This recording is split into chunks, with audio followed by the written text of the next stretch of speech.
Let's talk. এতগুলো cinema করে ফেললেন, নিশ্চয়ই সামনেও আরো কাজ রয়েছে।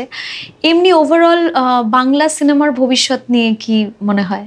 কারণ আমি অ্যাজ আ ভিউয়ার আমার যেটা মনে হয় কোথাও না কোথাও গিয়ে একটুখানি ডাউনফল হয়েছে যদি সত্যজিৎ রায়ের, ঋত্বিক ঘটকের সময় থেকে আমরা দেখি।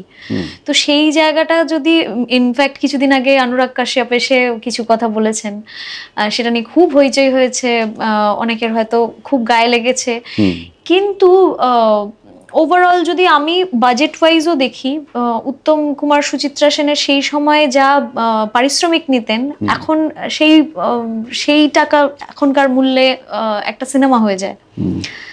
তো আমরা কিভাবে রিভাইভ করতে পারি? যেরকম তামিল, মানে আমি বলিউডের সাথে যথেষ্ট ভালোভাবে টক্কর দিচ্ছে আজকে তামিল ইন্ডাস্ট্রি, তো সেই জায়গায় দাঁড়িয়ে বাংলা সিনেমা কিভাবে রিভাইভ করতে পারবে? বা আপনি অলরেডি করে দিয়েছেন প্রজাপতি এবং টনিকের মাধ্যমে। আমি করিনি, আমাদের বাংলাতে অনেক ভালো ভালো প্রথিতযশা ডিরেক্টরস রয়েছেন।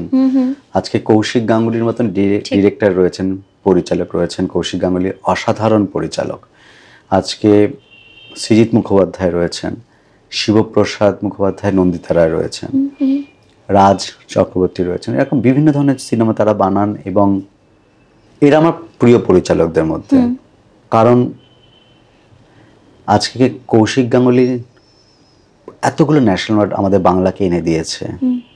আরো অনেক পরিচালক আছে, আমি তো সবার নাম বলতে পারবো না। আমার প্রিয় পরিচালক অতনু ঘোষ।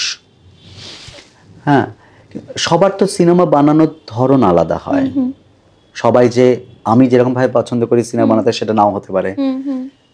করণ জোহর একরকম সিনেমা বানায়, রাজকুমার হিরানি আরেকরকম সিনেমা বানায়, মণিরত্নম আরেকরকম সিনেমা বানায়। সবার স্টোরি টেলিং আলাদা। বাংলা ফিল্ম ইন্ডাস্ট্রিটা আমার মনে হয় যে ওইভাবে ভাবা উচিত নয়। যেটা এই মুহূর্তে দাঁড়িয়ে আমাদের যেটা উচিত সেটা হচ্ছে যে আমাদের যে সিঙ্গেল স্ক্রিন, মানে সিঙ্গেল থিয়েটার, যেটা যেমন আমি বলেছি শুরুতে আমার বাড়ির পাশে যে সিনেমা হচ্ছে রমা সিনেমা, যেটা বন্ধ হয়ে গেছে, যেটা দেখে আমার ভালো লাগা শুরু, কখনো ভাবতাম ব্যালকনিতে গিয়ে হাত নাড়বো।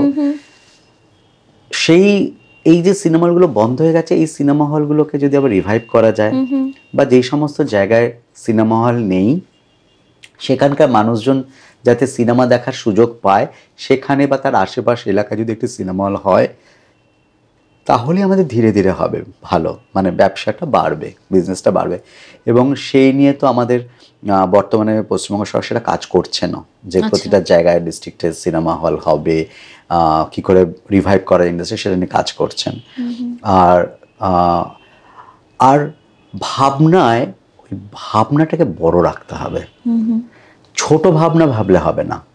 ভাবনা আমার পার্সোনাল হচ্ছে ভাবনাটাকে বড় রাখতে, বড় মানে কন্টেন্টের দিক থেকে বলছি, সিলেকশন অফ দ্য সাবজেক্ট বড় রাখতে হবে। কিন্তু আমাকে পাশাপাশি দেখতে হবে, আমি বড় ভাবলাম, আমি অনেক কোটি টাকা ইনভেস্ট করলাম, কিন্তু আমার কি রেভিনিউ আসবে, সেটা বিক্রির কি জায়গা আছে?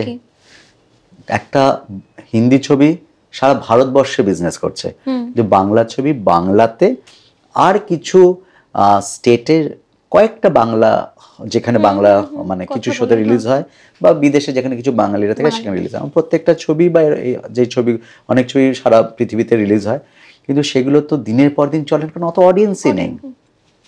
তো সেই জন্য আমাদেরকে সেভাবেই করতে হবে এবং গ্র্যাজুয়ালি ধীরে ধীরে ধীরে ধীরে বানাতে হবে। শুধু গল্পটা যাতে ভালো হয়, যাতে মানুষ বাংলা গল্প দেখতে ইন্টারেস্টেড হয়।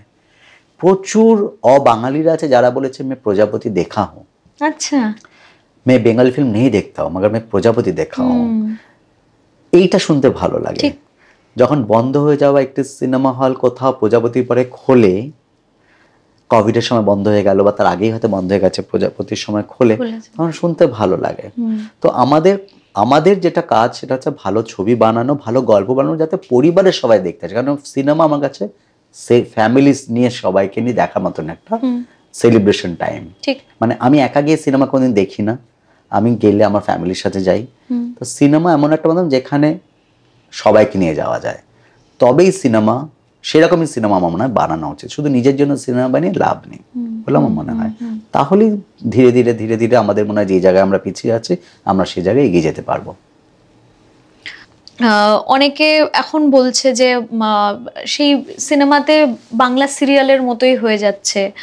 হ্যাঁ, প্রত্যেকের তো একটা সিনেমা বানানোর গল্প বলার একটা ধরন থাকে, এবার কোনোটাই ছোট না, একটা হয়তো মধ্যবিত্ত সমাজের গল্প, আবার ইনফ্যাক্ট পথের পাঁচালী একদম দরিদ্র একটা পরিবারের গল্প, কিন্তু ওই রকম একটা হিট।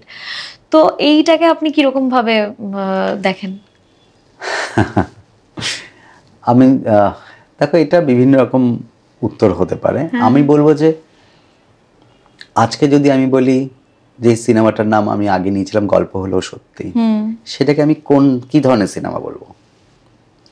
গল্প হলো সত্যি কি ধরনের সিনেমা বলবো? বা আমি যদি বলি অপরাজিত, আমি কি ধরনের সিনেমা বলবো? মেঘে ঢাকা তারাও তো, মেঘে ঢাকা তারা, আমি প্রচুর সিনেমা, আমি পরবর্তী দিনের কথা বলছি, আমি বসন্ত বিলাপ, আমি কি ধরনের সিনেমা বলবো? এটার বিভিন্ন ধরনের মানে ইন্টারপ্রিটেশন হতে পারে। তবে হ্যাঁ, ডেফিনেটলি সিনেমা মধ্যে অ্যাটলিস্ট কিছু মানে সিনেম্যাটিক কিছু জিনিস থাকা উচিত, যেটার জন্য সেটা সিনেমা যাতে হয়ে উঠতে পারে। কারণ সিনেমার একটা আর্কাইভাল ভ্যালু আছে, সিনেমাটা থেকে যায় বছরের পর বছর থেকে যায়। কারণ আজকের দিনে দাঁড়িয়ে আমি যদি পাকিজার কথা বলি, শোলের কথা এখনো বলা হয়, বলা হবে, দো বিঘা জমিনের কথা বলি, তো এই ছবিগুলো যখন কথা বলা হয় তার মানে তার একটা আর্কাইভাল ভ্যালু আছে। এবার ছবির গল্প যদি ভালো হয়, সেটা মানুষ যাই বলুক না কেন, সেটা সিরিয়াল বলুক কি সিনেমা বলুক বা যাই বলুক, সেটা তাদের বলার, সেটা বলবে।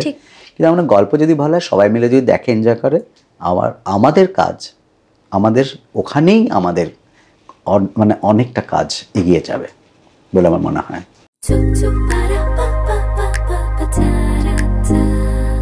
Let's talk